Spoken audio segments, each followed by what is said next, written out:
Bismillah ar-Rahman ar-Rahim. The month of Ramadan comes with enormous blessings and favors from Allah subhanahu wa ta'ala.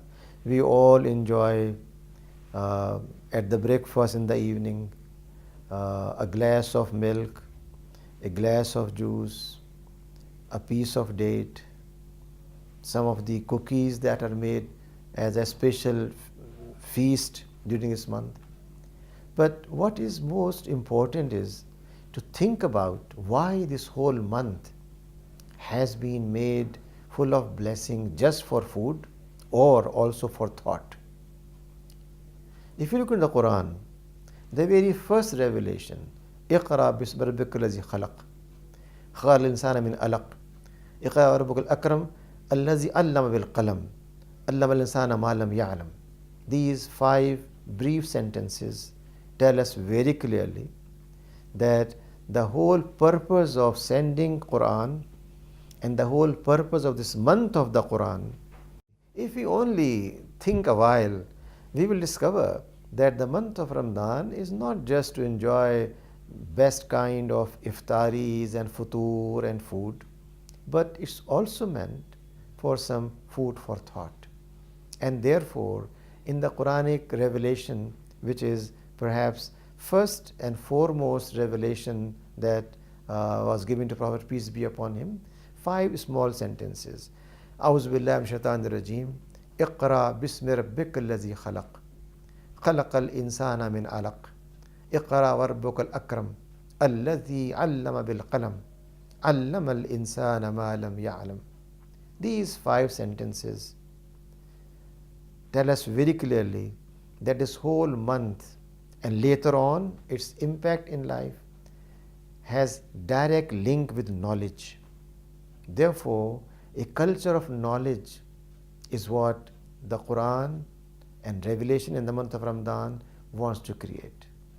These first 5 sentences, which were delivered by Jibreel was salam to the Prophet, peace be upon him, begin by reminding all of us that we should take a research and critical approach towards our own existence.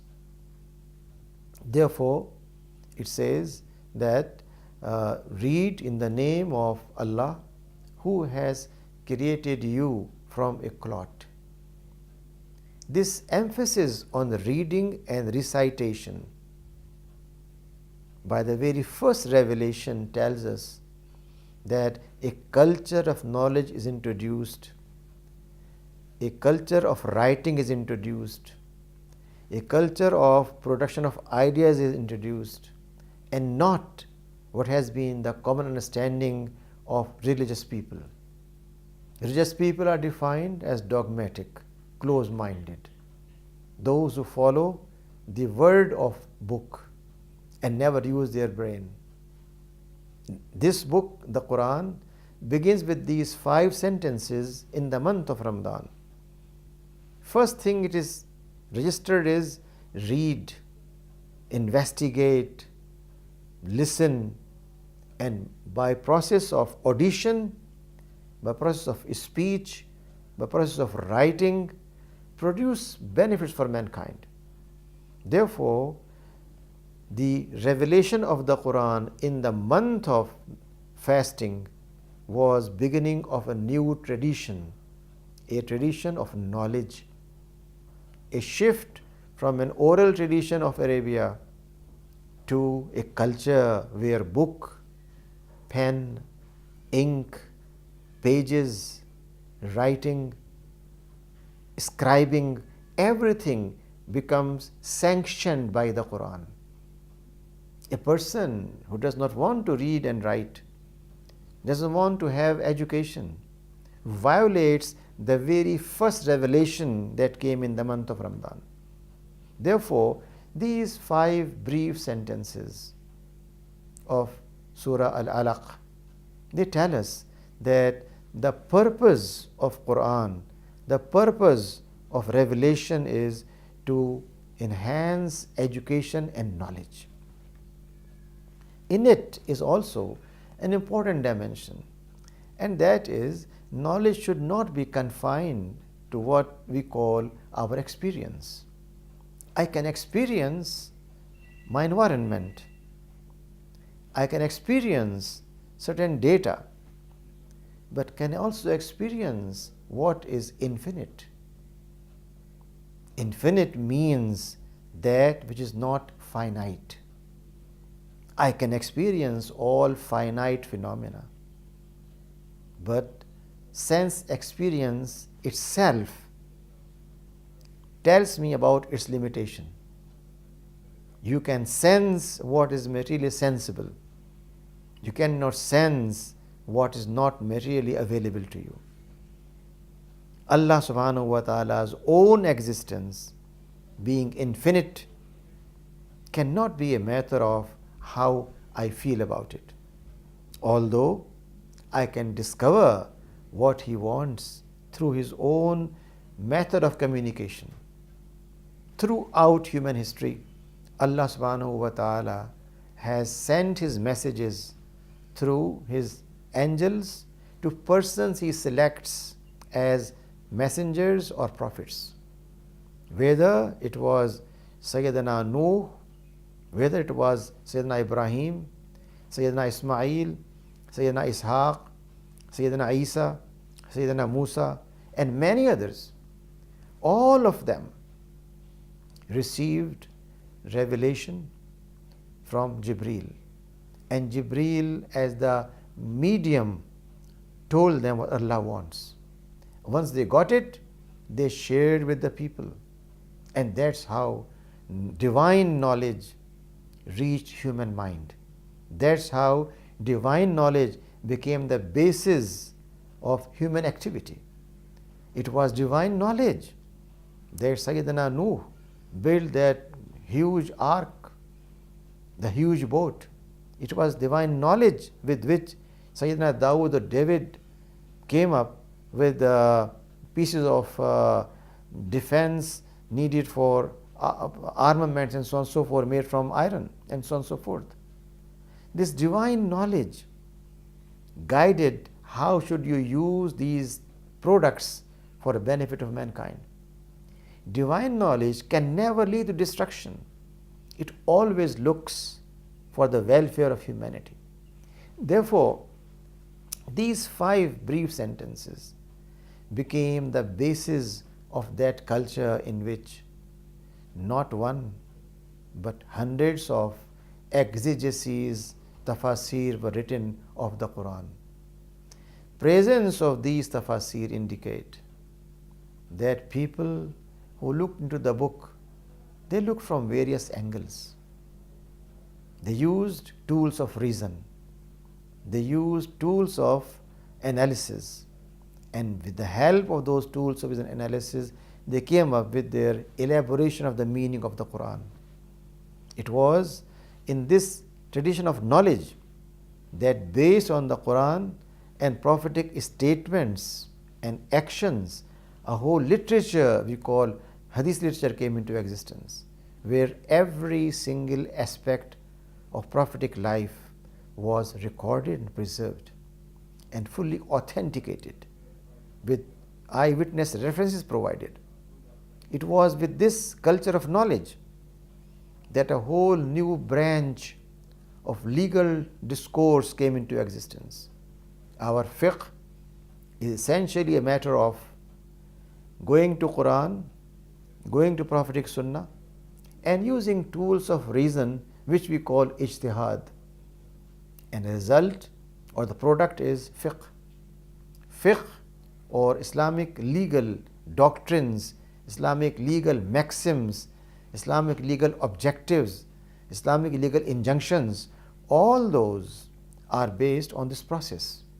Quite often, the Quran itself provides in well-defined form what should be done in given situations in terms of law, in terms of social behavior, and so on and so forth. And where we don't have specifics, the principles tell us how should we develop our legislation, our rules of conduct in the light of the Quran and Sunnah. This discernment, discovering of these aspects is what we mean by ijtihad. Ijtihad was made obligatory by the Prophet, peace be upon him, himself. It was not a development in the so-called age of reason as some people think. It was not a matter of some kind of learning from others how to use reason. The Prophet, peace be upon him, very clearly indicated that so long as ijtihad is being done, ummah will progress. We remember when he appointed Muaz ibn Jabal as the chief Qadi of Yemen, he asked Muaz, how will you judge matters?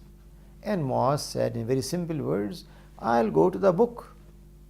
The Prophet asked him, if you don't find something explicit, what will you do? And Muaz said, I'll go to your sunnah, your practice. And if you don't find something specific, what will you do? The response of Muaz was, ijtahada birrai. I am going to exercise my faculty of discerning what is the true position in the light of Quran and Sunnah. And the Prophet said, may Allah be pleased with his servant who said what pleases Allah and Prophet. With this explicit statement of the Prophet that if you are doing ijtihad, you are pleasing Allah and Prophet both, is it possible that one nice morning someone says door of ijtihad is closed? Anyone who knows alphabets of Islam, anyone who knows ABC of fiqh, anyone who has read any book of hadith shall come across the hadith I have mentioned.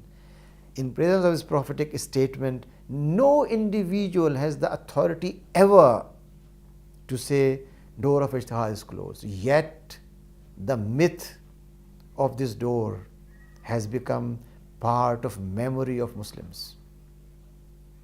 Same with those who claim to be Orientalists, studying Islam, Islamic society their whole life.